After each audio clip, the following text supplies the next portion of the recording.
kí gbogbo wa nílé lóko lẹ́yìn odi, mo kí wa pé a kú bójú ọjọ́ ṣe rí.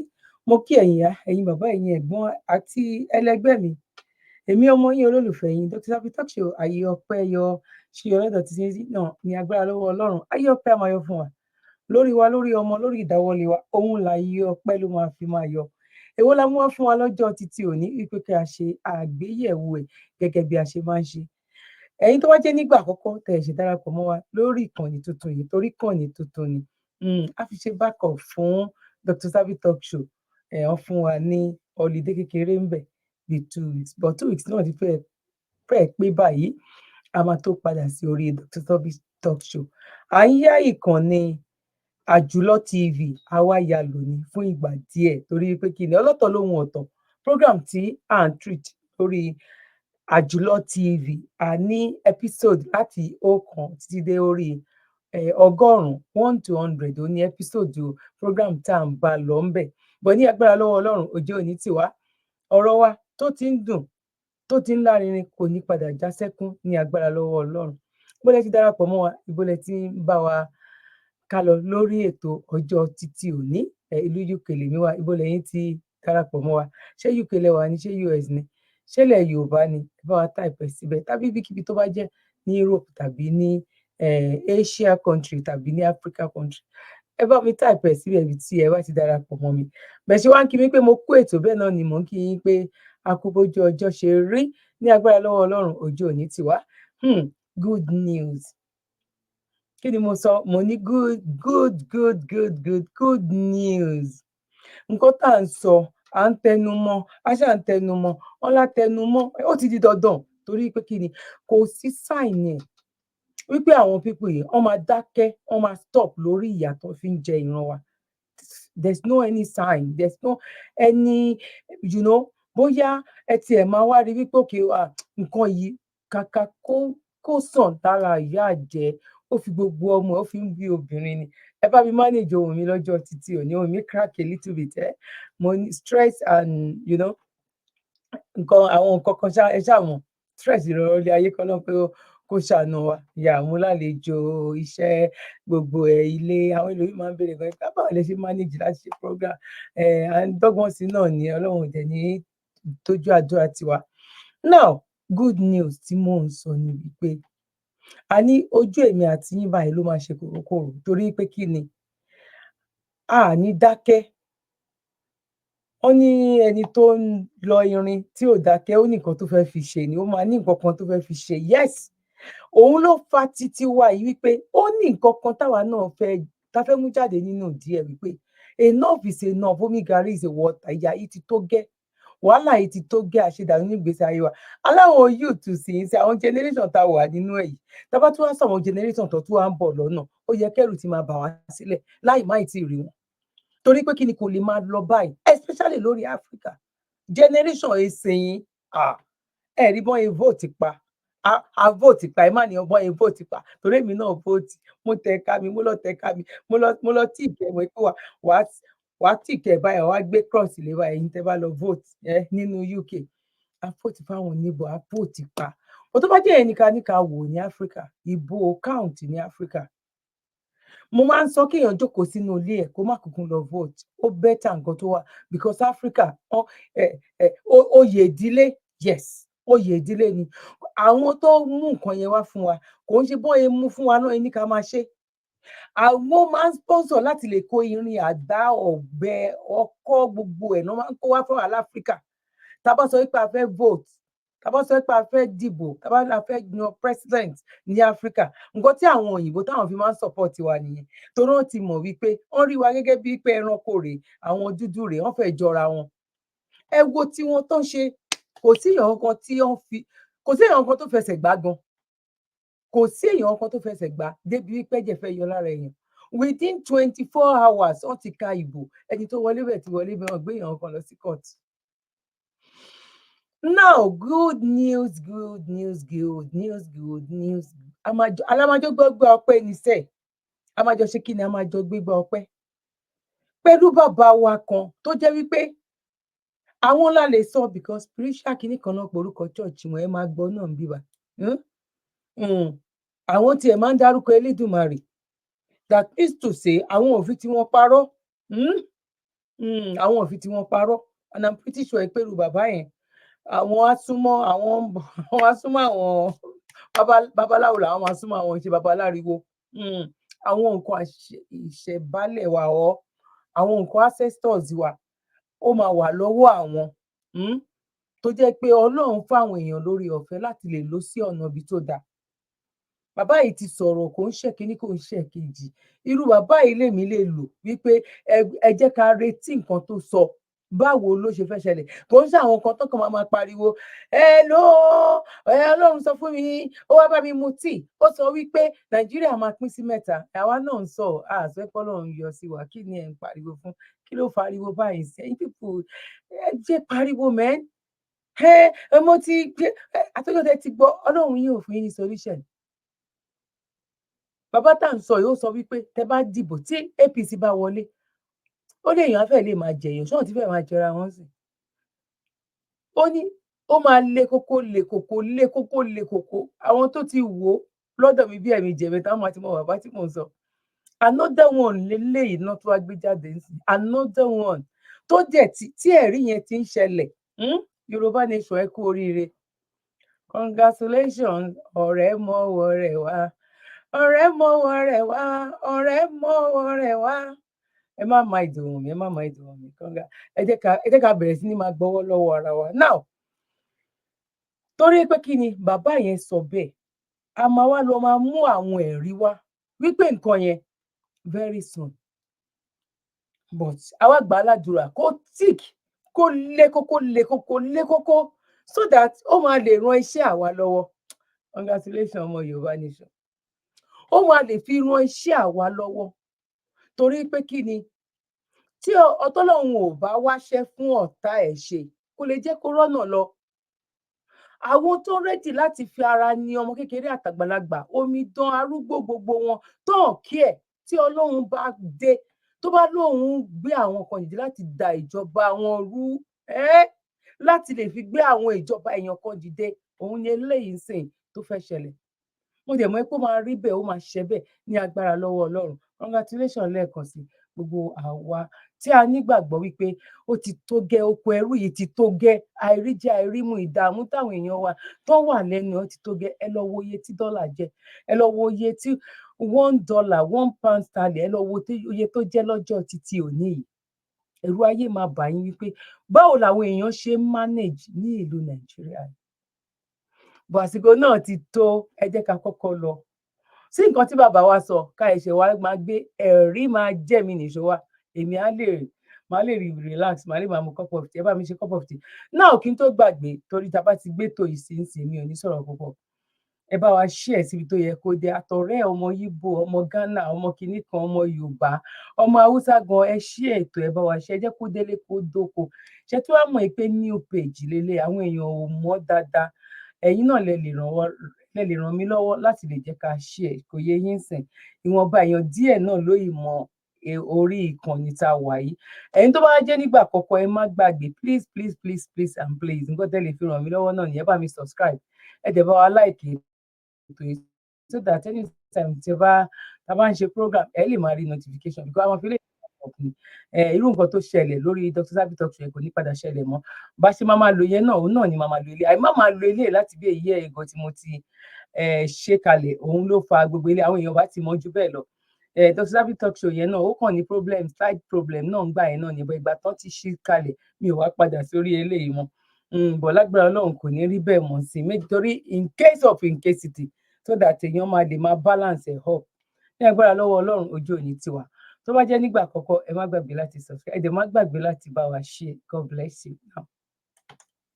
náà tó máa lágbára ju ti EndSARS lọ yóò ṣẹlẹ̀ lọ́dún yìí bí Tinubu bá Primate Ayọ̀délé ló ṣèkìlọ̀ bẹ́ẹ̀. ṣé wọ́n ní igi gangan má gún mi lójú òkèèrè láti lọ òjíṣẹ́ Ọlọ́run kan tó gbajúmọ̀ pẹ̀lú àwọn àsọtẹ́lẹ̀ oníranìran tó máa ń sọ Primate Elijah Babátúndé Ayọ̀délé ti ṣèkìlọ̀ pé bí ìjọba ààrẹ Bọ́lá Ahmed Tinubu kò bá tètè wá nǹkan ṣe sí ọ̀rọ̀ ebi ọ̀wọ́n gógó oúnjẹ tó gbòde kan àti inú tó ń bí aráàlú lásìkò yìí ìwọ́de àti ìfẹ̀hónúhàn tó máa gbákàgbìyànjú èyí tó wáyé lásìkò táwọn ọ̀dọ́ ṣèwọ́de tako àwọn ọlọ́pàá ikọ̀ SARS èyí tí wọ́n ń pè ìnagijẹ rẹ̀ ní EndSARS máa ṣẹlẹ̀ láìpẹ́. Kódà ó ní kó tó dinú oṣù kẹsàn-án ìyẹn oṣù sẹ̀tẹ́mbà ní kinní náà yóò ṣẹlẹ̀. Wòlíì Ayọ̀délé tó jẹ́ olùdásílẹ̀ ṣọ́ọ̀ṣì Eri Evangelical Spiritual Church sọ̀rọ̀ náà lọ́jọ́ àbámẹ́ta sátidé ọjọ́ 6 oṣù keje yìí lásìkò tó ń kó ìwé àsọtẹ́lẹ̀ kan tó ṣẹ̀ṣẹ̀ kọ jáde bí ọmọ ọjọ́ mẹ́jọ nínú àgbàlá ilé ìjọsìn rẹ̀ tó wà lágbègbè Àgọ́ Palace Way Lọ́kọ́ta Ìsọlọ̀ lẹ́kọ̀ọ́. Ìwé ọ̀hún tó pe àkọlé rẹ̀ ní ìkìlọ̀ sáwọn orílẹ̀-èdè Warnings to the Nations kún fún ọ̀kan-ò-jọ̀kan àwọn àsọtẹ́lẹ̀ ìṣípayá ìkìlọ̀ àti àmọ̀ràn fáwọn alákòóso ayé gbogbo. Nínú ìran tó rí síjọba orílẹ̀-èdè Nàìjíríà, Primate Ayọ̀délé ní mo rí ìwọ́de tó máa milẹ̀ tìtì ju ti EndSARS kí ọdún 2027 tó dé. Ìfẹ̀hónúhàn tó máa burú gidi ni o. Àyàfi bí ìjọba tó wà lóde yìí bá ṣetán láti ṣe nǹkan tó yẹ kí wọ́n tètè pẹ̀tù sí ìnira tó wà nílùú ló kù. Ẹ wò ó, kí n má fòlòlò fọhùn, ìjọba gbọ́dọ̀ gbé ìgbésẹ̀ ní kánmọ́kánmọ́ láti yanjú ebi àti ìbínú tó wà nílùú kó tó di ìparí oṣù kẹsàn-án. Bíjọba yìí kò bá fẹ́ kí ìyàláyà ìfẹ̀hónúhàn ṣẹlẹ̀, wọ́n gbọ́dọ̀ ṣe nǹkan tó yẹ lórí ìṣòro ebi àti àìríṣẹ́ṣe lórílẹ̀-èdè yìí. Òjíṣẹ́ Ọlọ́run náà tún sọ pé Tinubu kì í ṣe mẹ̀sáyà tó máa gba orílẹ̀-èdè yìí o, ó kàn wá láti túbọ̀ ró ètò ìjọba àwa-ara-wa lágbára sí i ni. Ó ní ó máa nira gidi fún Tinubu láti wọlé fún sáà kejì nípò torí àwọn èèyàn ilẹ̀ òkè ọya máa sòpàǹpá lòdì sí i. Bẹ̀rẹ̀ látinú oṣù kejìlá ọdún yìí, àwọn àwòrò ṣàṣà kan nínú ìjọba rẹ̀ máa dìde, wọ́n á sì pọ̀ sí i. Àwọn agbẹ̀yìnbẹbọjẹ́ máa ṣe gbogbo nǹkan tó bá ṣeé ṣe láti fa ààrẹ wálẹ̀. Lórí ìpèníjà ètò ààbò, Ayọ̀délé ní bó tilẹ̀ jẹ́ pé àwọn tó kúnjú òṣùwọ̀n ni wọ́n wà nípò adarí iléeṣẹ́ ológun ilẹ̀ wa lásìkò yìí, síbẹ̀ náà ojútùú sí ọ̀rọ̀ ààbò yóò sì polúkúrúmuṣu ni, gẹ́gẹ́ bó ṣe wí. Faith Adébọ́lá ló ń jábọ̀ ròyìn fún iléeṣẹ́ tẹlifíṣàn Aláròyé Online TV.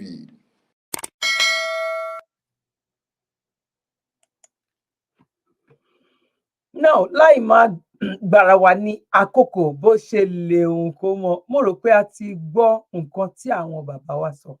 Ẹ má gbàgbé wípé kó tó di wípé wọ́n wọlé, àwọn APC wọlé, bàbá yìí ti ń sọ àsọtẹ́lẹ̀ tá à ń rí wípé is not 85%. Àwọn la lè sọ wípé wọ́n máa ń sọ àsọtẹ́lẹ̀ tán máa ń ní Elédùmarè, nǹkan tẹ́lédùn bọ́n yìí máa ń sọ ní Elédùmarè sọ báyìí báyìí tán sọ yẹn tẹ́lẹ̀ máa bá 90 nínú ẹ̀. Ẹni tó bá gba 90 ó ti pass jù, tó bá ti gba 90. Now ká wá lọ tẹ̀síwájú, ká lọ fi ìlú òkèèrè a máa gbé wá níbi tí àwọn èèyàn tán ti ń bold. Àwọn youth ti dìde, yes. Ẹ wá wo nǹkan tó ṣẹlẹ̀ ní court. Ẹ bá wa share ètò yìí please and please and please. Ẹ wo nǹkan tó ṣẹlẹ̀ ní court. Kẹ wo bí youth ṣe sọ̀rọ̀ wípé yes, nǹkan tí mò ń sọ yìí, mi ò ní kẹ má pa òun o, òun ò sọ wípé kẹ má pa òun, bọ̀ òun dúró wípé ìran òun sẹ́, this is the time ká máa kúrò nínú oko ẹrú. Ṣé Sunday Igboho wọ́n tẹnu mọ́sẹ̀ wípé ìyà tẹ́ fi ń jẹ wá.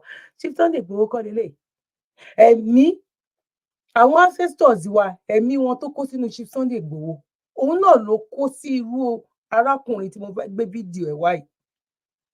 Irú ẹ̀mí yẹn ló kó sí ní ìgbà tó ń gbé délé ẹjọ́, tó lọ fojú balé ẹjọ́, kò fi kan pé méjì, kò bẹ̀bẹ̀, ó lóun sì ń dúró, ó ní kí ẹ̀mí yẹn kó jábọ́ lọ́wọ́ òun, kó jábọ́ lọ́rùn òun, ó lóun ti rẹ́dì. Bọ̀ òun ò fẹ́ jẹ́ kí ẹ̀mí tó fẹ́ jábọ́ yẹn kó kàn waste lásán, kó má jẹ́ torí àwọn ìran òun lòun ṣe fẹ́. Ìyá mi, bàbá mi, ẹ̀gbọ́n mi àtàbúrò mi, ẹ fìdílé nǹkan tàbí kẹ wá nǹkan fìdílé, kẹ ṣe cup of tea. Irú àwọn fídíòs yìí a máa tọ́jú ẹ̀ lẹ́díẹ̀ àwọn ọmọ kéékèèké wípé inú ẹ̀ wá gbọ́. Kó tó di wípé a gba òmìnira, àwọn èèyàn kan, Sunday Igboho lélẹ̀, eléyìí leléyìí, ìlú báyìí leléyìí ti dìde, ìlú báyìí leléyìí ti dìde, Nnamdi Kanu náà leléyìí, nǹkan táwọn náà sọ náà leléyìí. Tí ò bá jẹ́ àwọn eléyìí, Ọlọ́run ló mọ ibi tá a bá wà lọ́jọ́ tí ìgbà náà máa tó dé ní agbára lọ́wọ́ Ọlọ́run. Ẹ bá mi ṣàmì ẹ̀. Now, let's go there. African, as a young Nigerian, if what this young man did in this video did not inspire you, then there is a problem somewhere. Because these are the type of things we need in that continent now from the young people to save the future generations. I have a lot to say with this, but first of all, take a look at this video. I'll be right back. Gentry with others from before court, you created disturbance in a manner likely to cause a breach of peace by yelling, shouting, and attempt to disrupt the photo shooting session by the Cabinet Secretary, National Treasury, and Economic Planning and his delegates. Is it true or not true? Julius, is it true or not true? Okay, I don't want to betray my concerns, Your Honor. Can you respond to us to what you did? Is it true or not true? You'll be given time. It's true. And as I said, I don't want to betray my concerns. I'm ready to do anything to see change in this country. I'm ready to die for freedom. I'm ready to die for justice. I'm ready to die for equality. We cannot continue living as slaves in our own country, in the land of our fathers, the land where our fathers bled and died to free this nation from the shackles of colonialism. Colonialism never really ended in this country. Even in this court, they use colonial penal codes, colonial laws. That is why I cannot get justice in a court of law. I want to speak myself. I realize that there comes an existential moment in time when you must speak for yourself. Nobody else can do it for you. I am tired. I'm so sick and tired of living as a slave in my own country. And I'll say this a lot of times, many times, and I'm going to do so many things, so many actions to bring change into this country. We cannot continue to be ruled like this, being ruled by sick people, by mad people, by liars and thieves and criminals. These are the people who are in power in Kenya, in Africa. That is the situation we are living in. That is kind of life we are living in. That's why people are dying and nobody cares. Poor people are suffering, nobody cares. So I don't know what's the role of the government. I don't know. I want to know today, what's the role of the government? To protect the people or to kill the people? Or to make the people suffer? I think we have failed our people. The government has failed, everybody has failed. We have also failed ourselves. I don't know, my concerns will not allow me to keep silent. And at any time, at any moment. I don't know whether this is going to come up anywhere, but we must have this debate. We must have this conversation. We cannot continue living in fear. I see a lot of fear in this country, a lot of fear in the courts. Just yesterday we saw a magistrate who was shot by a police officer. I want to speak, my dear friends. I want to speak because when you try to tell me to keep silent, my heart is burning. You know, it's burning because of this country. Because for 60 years we have been living like we are not human beings, like we are half human beings. We are considered like children of a lesser God. Now, this cannot continue. It cannot continue in any way. We are ruled by a minority that does not care for the interests of the majority. Politicians are liars and thieves. And they have stolen our freedom, they have stolen our minds, they have stolen our land, they have stolen our future. Politicians are established in lies and failed promises. We are victims of lies and failed promises, deferred hopes and blasted dreams for 60 years. I don't know what will happen. I don't know whether you're going to sentence me. I'm ready to be sentenced for 100 years. But I'm going to keep speaking the truth until the day I leave this world. We cannot continue living like this. My dear friends, we must resist. Resistance is the only way for this country, for Africa. People are dying everywhere. Even in Congo, people are suffering and we are silent. I don't know. We have failed as human beings. We have completely failed as human beings. We are on a test as human beings. I don't know why we call ourselves Christians. I don't know why we call ourselves educated people, civilized people. We are not. We are not civilized at all. We are stupid. And this stupidity is taking a toll on this country. Too much toll. It's so bad. It's too bad. It's too bad. We cannot continue living like this. The government must get out of the people. But on its behalf, Your Honor, I will first of all call on every necessary body in Kenya to make sure that this particular boy in this video, this particular young man in this video, is not intimidated, to make sure that that particular voice is not silenced. to make sure that that particular person is not put in a condition that is not supposed to be, because that is one of the things they used to do. Yes. Once your voice tries to come Oh, up, definitely there will be forces from different angles to shut it up. Nation, But that is never going to save our continent. Yeah. It is never going to save our different countries. You heard everything that young man said, and that is how it is. That is how it happens in different places. Yeah. You know, we are being ruled in that continent by as in very few individuals. Yeah. But they are making the multitudes, as in the entire continent, suffer like they don't have anything. Why we are so blessed beyond our imaginations. You know, that's what that young man did in that video should be a very big source of inspiration to a lot of people in a lot of countries in Africa. Because until we come to that understanding, until we come to that level, we get to that level, as in that stage where whatever thing that will try to silence your voice will be seen as a threat. Until we get to that level, definitely we will never make a serious change in that continent. You know, what this young man did in this video, I'm just kind of bringing this on so that a lot of people can see exactly what we are supposed to do to save that continent from sinking. Because if we don't, definitely all this political whatever, they will just keep doing exactly what they are doing, and there will be no changes. Believe you me. If a lot of voices can come up like this, that whatever thing that happens, whatever thing that may come up from different angles, from whatever direction, you will stand to defend yourself, defend your land. If different voices can come up like this, many voices can come up like this from different angles, definitely there must be changes within a short time. You know, I do not want to say much about this. I just came across this particular video and decided to say very big thanks, very big salute to that particular young man for that courage. You know, that is what we need to save our continent from this political whatever. Thank you so much for watching our videos. Thank you so much for sharing our videos. I still remain your man.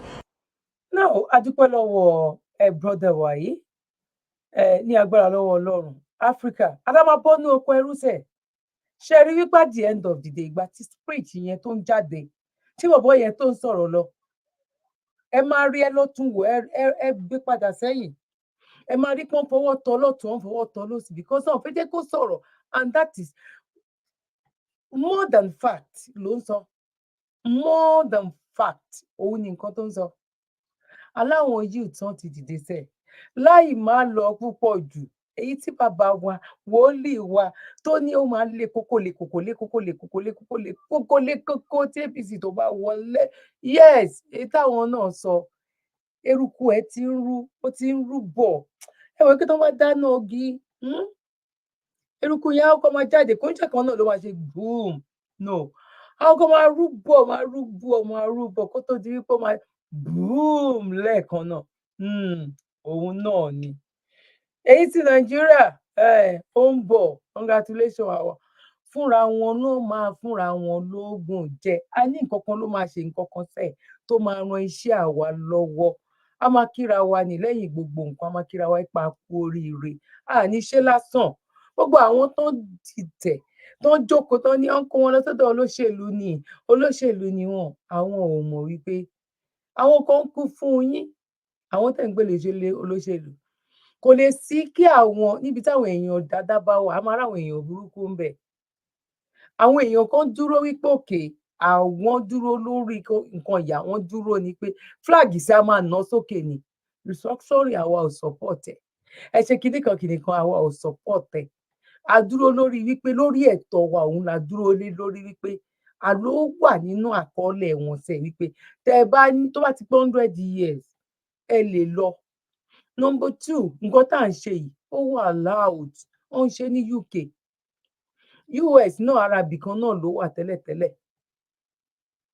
Àwa nìkan kọ́ la máa kọ́kọ́ sọ wípé a fẹ́ kúrò, bọ̀ mi ò lè wá kúkò lè joyè ilé bàbá ẹ̀. Now kó tó di wípé a sọ̀rọ̀ púpọ̀, ẹ jẹ́ kí n gbé lọ sí èyí tí ọ̀dọ̀ èyí tó ń bọ̀ tó jẹ́ wípé à ń gbà ládùúrà ní orúgbó bọ̀. Tí nǹkan bá máa da, ó máa ń ní ìpalára tẹ́lẹ̀tẹ́lẹ̀, bọ́ àkànmọ́ ibi tó ti fẹ́ bẹ̀rẹ̀ àdèmọ́ ibi tó máa parí sí. Bọ́ a gbà ládùúrà wípé kó kíràn lọ́wọ́ kó fi jẹ́ ti ọ̀dọ̀ tiwa, òun nìkan tá à ń gbà ládùúrà. Bàbá lè fẹ́ jẹ́ kó yé wa ọ̀bọ̀, ó yé Ọlọ́run, ó yé Elédùmarè. To what will happen in Nigeria. This is another strong message, another strong warning to these our leaders. you people should wake up early because what is coming will be stronger than your imagination. Just take a look.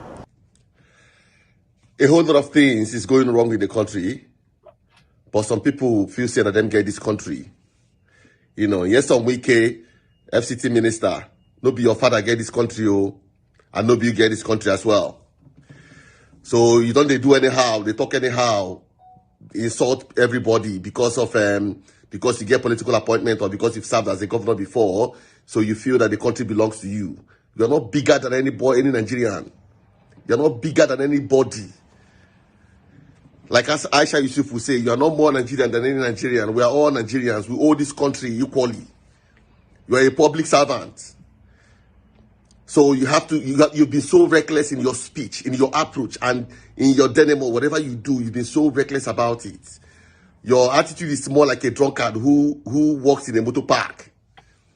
You know, you don't just come out in a public place as a leader and begin to open your mouth and begin to say trash like this country belongs to you. This country does not belong to you. There are people who are older than you who have served this country honorably and stepped aside. The crisis where you caused for Rivers State is still there because of your greed. And you've not carried your own greed again back to FCT.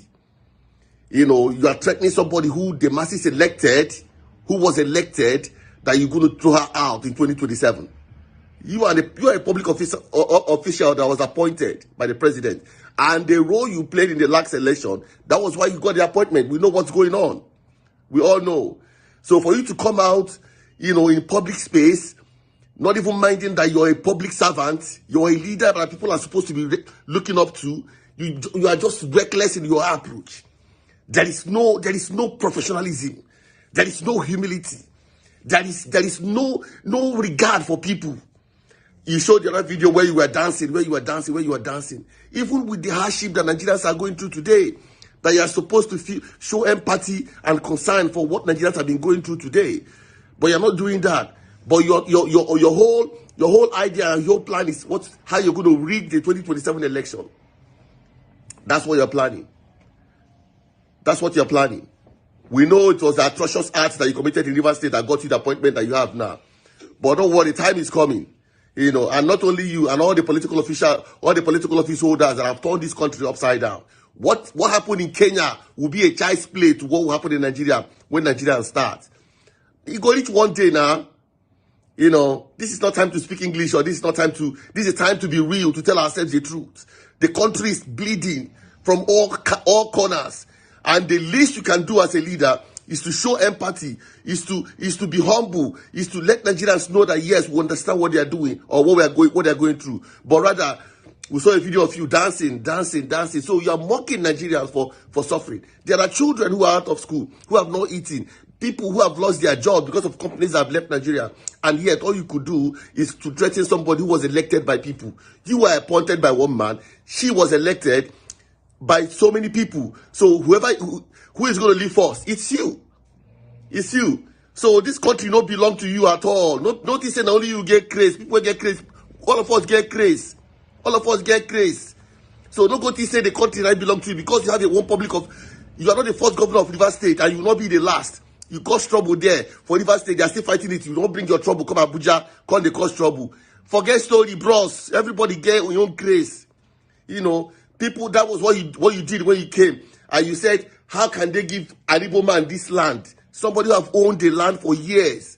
Did he steal it? No, he got all his documents. But because you want to show that you are that you have the power, that you got the power, so you just do anyhow way you like. No worry, just do your own. You know, you're not going to stay there forever. You're not going to stay there forever. So when you finish, you're going to drink your drink where they drink every morning. I'm going to take wash face every morning. You drink them. Then we'll go no say all of us. They even for now where they talk. Forget about all those mopo where they follow you for bag. If you come outside, boss go brush you. You go run. Senators for Kenya, everybody run. You go run. You go fly safe if they catch you. So just they do as you like. Because if you say, you got appointment with the president, so you just they talk to anybody anyhow. They insult people, they mock people. Keep it on. They will catch you. They will catch you. You go finish your tenure. You will become common citizen like everybody else. Then they will remind you what they do. All the fuck up where you don't the fuck up since because you become governor or anything. That's why you don't feel practice law because your attitude self don't feel carry you enter court. You're more like able to pack out. Able you open your mouth and talk. Get out. I think you should know it that anybody that will choose the head of Agbero over anybody that would have brought in serious, massive development for the people, I think the person should be more like an Agbero. That's just one thing you should understand. So the character, the behavior of the FCT minister, which is a Wiki, is not a surprise to a lot of people, coming from the angle as in the choice he made during that 2023 presidential election, And one of the reasons why most of these politicians misbehave when they get to offices, why they misbehave is because Nigerians do not react. Just like what Rotimi Amechi said, they don't react to anything. Second reason, what is new to say? Nigerians don't react to anything. So I chose not to speak again because there is nothing to say and because Nigerians will do absolutely nothing. Nothing. If you say it's a line up 10 Nigerians and shoot them tomorrow and nothing will happen. Yeah. That is one of the reasons why most of these people misbehave, because they know they will get away with it. Yes. It is so hard to see Nigerians come together and react because of the ethnicity issues, religious differences, and different things, different forces from different angles. That is just one of the reasons. Yeah. But this time around, most of these politicians need to advise themselves, because if what happened in Kenya should come to Nigeria, it will be very, very massive, or it will be very, very different. Very soon. Just let me show you part of the video after that incident. You'll be so surprised. Very soon.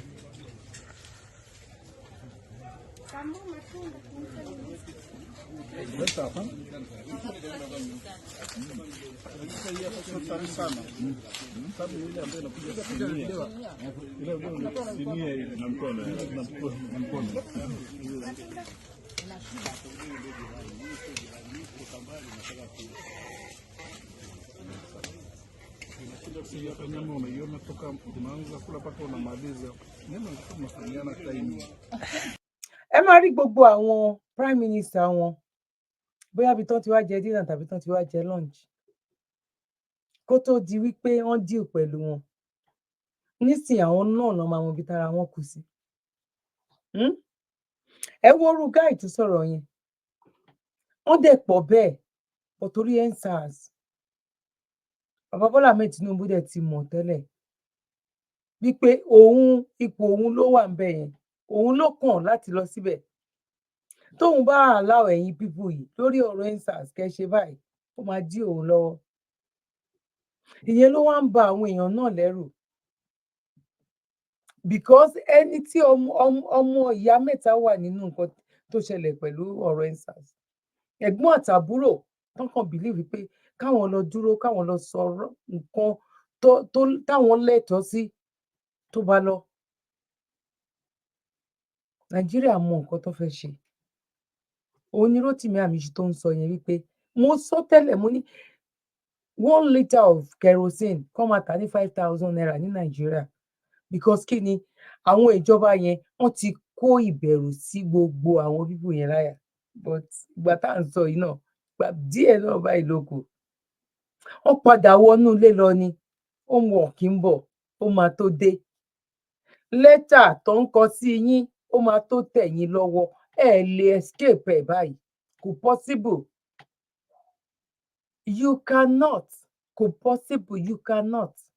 Ẹ lè escape ẹ̀, ẹ máa gba lẹ́tà yín. Wọ́n ti ń bá yín kọ. Ṣé mo wí pé nígbà míì wà táwọn ìyá yẹn nígbà yẹn lọ́hùn tó bá fẹ́ kọ lẹ́tà yẹn lè pẹ́, because àwọn ọmọ míì wà kò gbọ́ Yorùbá dáadáa. Wọ́n dẹ̀ fẹ́ jẹ́ kó kọ́ ní Yorùbá fún wọn. Kẹ́ni tó fẹ́ tó máa gba lẹ́tà yẹn kó lè yé. Ọmọ mi ọ̀wọ́n yẹn ó fẹ́ jẹ́ kó wà ńbẹ̀. Ṣé àlàáfíà ló wà gẹ́gẹ́ bí èmi náà ṣe wà níhìn-ín? Tóun bá rẹ́ni tó máa bá wọn kọ́ ní báwọn ṣe ń sọ yẹn pé bá mi kọ́ wípé ṣé dáadáa làwọn ìyàwó ẹ̀ wà, ṣàlàáfíà làwọn ọmọ ẹ̀ wà, bọ́n ṣe máa kọ́ síbẹ̀ nìyẹn. Ó lè take onítọ̀hún yẹn ní time láti lè rẹni tó gbọ́ Yorùbá yẹn dáadáa láti lè kọ lẹ́tà yẹn bó ṣe jẹ́ náà nìyẹn pẹ̀lú àwọn olóṣèlú yìí lẹ́tà tó ń kọ sí yín tí gbogbo wa tíwọ nìkan tó bá gúnyán kó fi kúlà kó fi 100 kúlà kó fi gbóúnjẹ fún àwọn èèyàn 1 million wọ́n máa jẹ́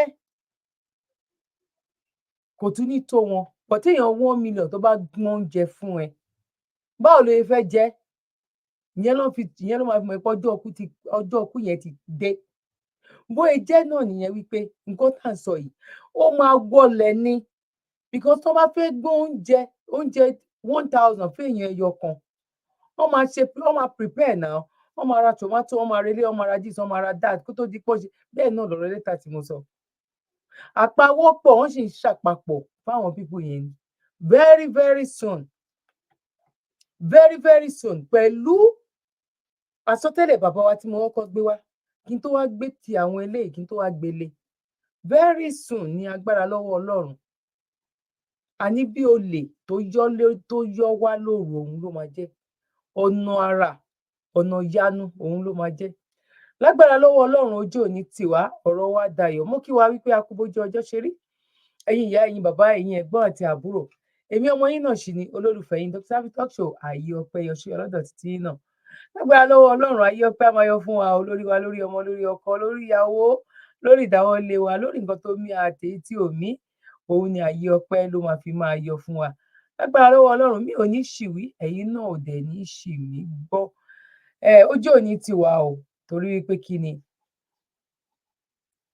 ojú òkè ń ti iná alẹ́ yes ojú òní ti gbogbo wa lágbára lọ́wọ́ Ọlọ́run no going back ni o ilẹ̀ lérí a máa jọ débẹ̀ ni flag yìí náà a máa jọ ná sókè ni ẹ jẹ́ ká lọ sí polówó ká tó máa mú ètò wa ẹ bá wa share ètò yìí ẹ bá wa pín ìròyìn ayọ̀ náà ó máa délé ó máa dóko ayé máa bá wa jó wọ́n máa bá wa raṣọ a máa pe òde gan wọ́n máa bá wa wá dá sí wọ́n máa bá wa wá jẹ rice a máa jẹ àjẹyó a máa jẹ àjẹṣẹ́kù àwa Yorùbá sẹ̀ a ní gbé ipò tó gbẹ̀yìn láìpẹ́ láì jìnnà kan tó ń wá láti mú yẹn òǹgbẹ yẹn tó ń wá láti mú pé bóyá kòkì ní bóyá fanta ni mo fi dá sọ ni ó máa tó wa lọ́wọ́ máa tó wa lẹ́nu ó máa jáde mọ́nú wa ní agbára ní ọwọ́ Ọlọ́run ojú òde ní tiwa ire ayọ̀ náà ojú èmi àti yín báyìí òun ló máa ṣe wọn ò ní fi ire ayọ̀ wa wọn ò ní fi ṣe àpínlẹ̀ ìyá mi bàbá mi ẹ̀gbọ́n mi àti àbúrò mi ẹ bá wa pín ètò yìí ẹ jẹ́ ká lọ sí ìpolówó God bless you one love. látijọ́ aláyé ti dáyé lọ́kọ́ tí ń solówó orí aya tájọṣepọ̀ wọn sì jẹ́ gbádùn òun fa ìfẹ́. Dérè ìgbádùn lọ́kọláya bá ti ń bọ́ ságídí kásáyàn ò fàǹfẹ́ láàrin wọn dò ní yọ̀bẹ̀kẹ́ tọkọ ò lè gòkè lọ́wọ́ dérè tọkọ wa ń ṣe súkẹ́súkẹ́ lórí aya Orísun ló yẹ ká padà sí ká tọ́jú ara wa pẹ̀lú S2 Herbal Bitters fátẹ̀kànlẹ̀ gbọ̀ngbọ̀ngbọ̀n ká kó lẹ́gbẹ́ àwọn tí ń bẹ̀bẹ̀ fàyà lórí ibùsùn S2 Herbal Bitters 100% herbal tí ò lọ́tí kankan nínú pẹ̀lú oúnjẹ NAFDAC S2 Herbal Bitters ilé-iṣẹ́ S2 Ultimate Holistic Spiritual Herbal Remedy International Limited ló ṣe 002 Park Street First Avance Junction Ọ̀lẹ́yọ̀ Ìbàdàn Ọ̀yọ́ State ó wà lọ́pọ̀ yanturu ní 1825 Olúyọ̀lé Shopping Complex New Garage Ìbàdàn ẹ ti lè ríra ní Lasorat Royal Plaza Asunlẹ̀ Junction off Akala Express Ìbàdàn Ọ̀yọ́ State fún ìkúnrẹ́rẹ́ àlàyé síwájú sí tàbí tẹ̀yin gan bá fẹ́ jẹ́ alágbàtà fún wa ẹ pè tàbí ká WhatsApp wa lórí +234 704 079 0153 tàbí kẹ́kọ̀ọ́ sí +234 806 400 0204. bákan náà ni ẹ lè kàn sí abroad line wa lórí +353 894 982 845. ẹ mọ́ gbàgbé wípé ìlera lóògùn ọrọ̀ tó fi já sí wípé ẹ ti lè kàn sí iléeṣẹ́ S2 Herbal Mixture fún ìtọ́jú àwọn àìsàn míì lóníran bíi ìfúnpá gíga diabetes low sperm count ìdákọ́lẹ̀ arthritis bone fat blood cleansing rheumatism infertility àti èyíkéyìí àìsàn tó bá ń bá yín fúnra nínú ara. S2 Herbal Bitters ó dára fún ìgbádùn ọkùnrin àtòbí.